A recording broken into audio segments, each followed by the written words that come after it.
Fala meu tchutchuco, minha tchutchuca do Kinapse, tudo bem com você? Bom, nessa aula a gente vai continuar falando sobre o sistema endócrino, mas a gente vai trazer um outro aspecto de um órgão que você já conhece. Você já deve ter visto aí no título da aula, que essa aula é sobre o pâncreas. E se você for um bom aluno e assistiu as nossas outras aulas, você vai lembrar que a gente tratou o pâncreas já na aula de sistema digestório, a nossa primeira aula desse módulo aqui. Lá na aula de sistema digestório a gente falou que o pâncreas era uma glândula anexa ao sistema digestório. E é verdade, não menti para vocês. Mas agora a gente vai tratar um outro aspecto deste mesmo órgão que é o pâncreas, que é a sua função endócrina, como um outro tipo de glândula. E é muito interessante então a gente pensar no pâncreas desse jeito, porque ele é um tipo especial de glândula. Ele é um tipo de glândula que a gente chama de glândula mista. E por que glândula mista? Porque as glândulas elas podem ser divididas em dois grandes tipos. As glândulas endócrinas, que são as glândulas que vão fazer parte desse sistema endócrino, e as glândulas exócrinas. Ah, tá, mas qual que é a diferença entre elas? Como que eu sei que uma glândula é endócrina? Como que eu sei que uma glândula é exócrina? A principal diferença entre elas vai ser onde elas vão lançar o seu produto. Ou seja, essa glândula vai produzir uma substância qualquer. E ela vai secretar esta substância em algum lugar. Se este lugar que ela for secretar essa substância for no ambiente externo, for para fora do corpo, ou for dentro de uma cavidade, a gente diz que essa glândula é exócrina. Agora, se esta glândula for secretar o seu produto na corrente sanguínea, a gente diz que essa glândula é endócrina. E aí a gente vai chamar esse produto dela de hormônio. Então, quando a gente disse que o pâncreas era uma glândula anexa ao sistema digestório, ele estava secretando aquele suco pancreático dentro do duodeno, ou seja, estava secretando o seu produto dentro de uma cavidade. O pâncreas, então, nesse caso, no sistema digestório, estava agindo como uma glândula exócrina. Agora a gente vai ver que o pâncreas também produz substâncias para lançar na corrente sanguínea. Então ele também tem uma função endócrina. Isso faz com que o pâncreas seja tanto exócrino quanto endócrino, e a gente vai chamar ele então de uma glândula mista. Você já sabe como ele vai funcionar como exócrino, agora a gente vai ver o pâncreas funcionando como uma glândula endócrina de fato. Para a gente entender como isso funciona, a gente tem que pensar que o pâncreas ele é formado por várias pequenas subunidades, por várias bolinhas. E essas subunidades do pâncreas elas vão ser chamadas de ilhotas de Langerhans. Se você estiver no nosso site, olha no texto aí embaixo, tem direitinho como é escrito. Se você estiver no YouTube, vai para o nosso site, tem o texto lá. Ilhotas de Langerhans. Essas ilhotas de Langerhans elas vão ser divididas em vários tipos celulares, e desses tipos celulares a gente vai destacar dois tipos: células alfa e células beta.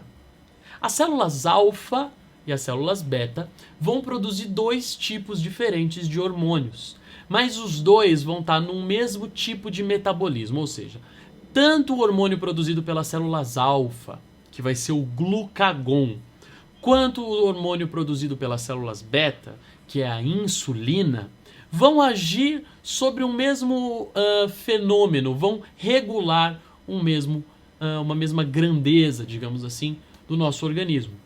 Os dois hormônios vão agir sobre a glicemia. Então, insulina e glucagon vão atuar juntos para regular a concentração de glicose no sangue, a glicemia. Vamos imaginar então que esses dois hormônios vão ter efeitos antagônicos. Um deles tende a fazer a glicemia subir, o outro tende a fazer a glicemia diminuir. Então a gente vai dizer que esse que faz a glicemia subir é hiperglicemiante, e o que faz a insulina, ou o que faz a glicemia diminuir é hipoglicemiante, tá? Então o hiperglicemiante faz aumentar a quantidade de glicose no sangue, o hipoglicemiante faz diminuir a quantidade de glicose no sangue. Como é que isso vai funcionar? A gente come um doce, por exemplo. Esse doce é rico em carboidratos. Esses carboidratos vão ser digeridos, como a gente já viu em outras aulas. Esses carboidratos vão ser digeridos, vão ser absorvidos, e a glicose, que é o monossacarídeo resultante da digestão desse carboidrato, vai estar na corrente sanguínea. Então, conforme a gente come, a glicemia vai tendendo a subir. Nesse momento, então, o pâncreas vai começar a aumentar a secreção de um hormônio chamado insulina. A insulina vai fazer o quê? Ela vai alterar a permeabilidade da membrana plasmática das células do nosso organismo. Então as células do nosso organismo vão passar a ser mais permeáveis à glicose. E essa glicose que está na corrente sanguínea vai sair da corrente sanguínea e entrar na célula, de modo que a célula possa usar essa glicose no seu metabolismo. Então a insulina vai tirar, presta bem atenção, ela faz com que a célula use a glicose, mas ela tira a glicose da corrente sanguínea. Então a insulina é hipoglicemiante. Hipoglicemiante, a insulina. E aí, conforme a insulina vai agindo, a glicemia vai caindo. A glicemia caindo passa a agir. A gente tem um feedback negativo que inibe a secreção de insulina e estimula a secreção de glucagon. O glucagon, então, vai ser um hormônio hiperglicemiante. O glucagon, então, vai ser um hormônio hiperglicemiante. Ele vai quebrar o glicogênio do pâncreas e lançar na corrente sanguínea. Quebra o glicogênio que está armazenado no pâncreas e lança na corrente sanguínea. Então a ação conjunta de insulina reduzindo a glicemia, porque joga a glicose para dentro da célula, e do glucagon, porque quebra o glicogênio do pâncreas e joga na corrente sanguínea, essa ação conjunta tende a manter os nossos níveis glicêmicos constantes. Mas aí você já deve ter ouvido falar num problema que é o excesso de glicose no sangue, que a gente vai chamar de diabetes mellitus. O que é o diabetes mellitus? O diabetes mellitus é definido como sendo um excesso recorrente ou um excesso constante de glicose no sangue, uma hiperglicemia que se sustenta, uma hiperglicemia sustentada. E isso vai poder ter principalmente duas causas. Quais vão ser essas causas, então? O problema geral sempre vai estar na insulina, certo? Na ação da insulina. Mas aí a gente pode pensar aqui, por que a insulina não vai funcionar?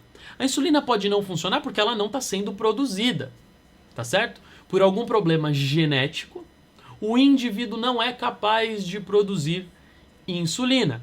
E nesse caso a gente vai chamar esse diabetes mellitus de diabetes do tipo 1. O diabetes do tipo 1, então, é causado pela deficiência genética ou imunológica da produção de insulina, ou seja, as células beta não estão funcionando bem, não estão produzindo a insulina.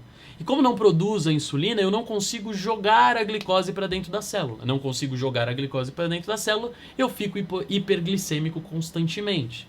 Tá certo? Como é que a gente vai tratar então isso? A gente vai pegar e vai produzir uma insulina em laboratório, uma insulina recombinante, e vai injetar nesse indivíduo. Então, o indivíduo que tem diabetes tipo 1, que normalmente se manifesta cedo, se manifesta em jovens, em crianças. Por quê? Porque o problema é genético. Vai ter que fazer um tratamento com reposição de insulina, vai ter que tomar injeções de insulina, tá certo? Agora, por outro lado, a gente pode ter, ao invés da falta de insulina, eu posso ter insulina sendo normalmente produzida, mas as minhas células-alvo não estão reconhecendo essa insulina, elas estão resistentes ao efeito dessa insulina. O que vai acontecer então? A insulina vai chegar na célula, mas a célula não reconhece, não responde a essa insulina, não altera a permeabilidade da membrana e a glicose continua presa na corrente sanguínea. Esse tipo de diabetes é o diabetes mellitus tipo 2 e ele é mais comum nas pessoas de idade mais avançada, nos mais idosos, porque é uma consequência de hábitos de vida. Então, dependendo dos hábitos que você desenvolve durante a sua vida, as suas células vão se tornando resistentes à insulina e você pode desenvolver o diabetes mellitus tipo 2. E aí, nesse caso, não adianta você fazer reposição de insulina, concorda comigo? Porque o indivíduo tem insulina normal. Se você tem insulina normal e a célula não responde, não adianta você injetar mais insulina. O tratamento é feito, então, através de medicamentos que melhoram essa resposta das células-alvo à ação da insulina. Tá certo? Então, relembrando, o metabolismo da glicose, essa glicemia, é regulada pela ação de dois hormônios, a insulina, que é hipoglicemiante, e o glucagon, que é hiperglicemiante. Tá bom? Quando falta a ação da insulina, seja porque a insulina em si está faltando, ou porque as células não respondem à insulina, a gente tem o diabetes mellitus, que pode ser do tipo 1, quando não tem insulina, ou do tipo 2, quando o corpo não responde a essa insulina. Tá bom? O tratamento do diabetes mellitus tipo 1 é a reposição de insulina normalmente produzida por técnicas de engenharia genética. E o tratamento da diabetes mellitus tipo 2 é farmacológico, é feito com medicamentos que melhoram essa resposta do organismo à insulina, tá bom? É isso, gente. Eu espero que vocês tenham aprendido alguma coisa. A gente se vê na próxima aula. Um abraço e até lá. Ah, só mais um recadinho. Se você chegou até aqui é porque provavelmente você gostou da minha aula. Então eu queria pedir pra você dar uma baita de uma força pra gente. Se você veio aqui do ladinho, ó, eu deixei pra vocês o link pra nossa página no Facebook e a nossa conta no Twitter. Então curte lá a nossa página, segue a gente no Twitter. E se você entrar no nosso site, tem um monte de conteúdo bacana. A gente tem texto, a gente tem mais vídeos. Se você tiver alguma dúvida, a gente tem um fórum bem legal lá que dá pra você tirar as suas dúvidas. Então dá essa força pra gente, compartilha com seus amigos esse nosso trabalho e vamos fazer esse projeto crescer cada vez mais. Um abraço.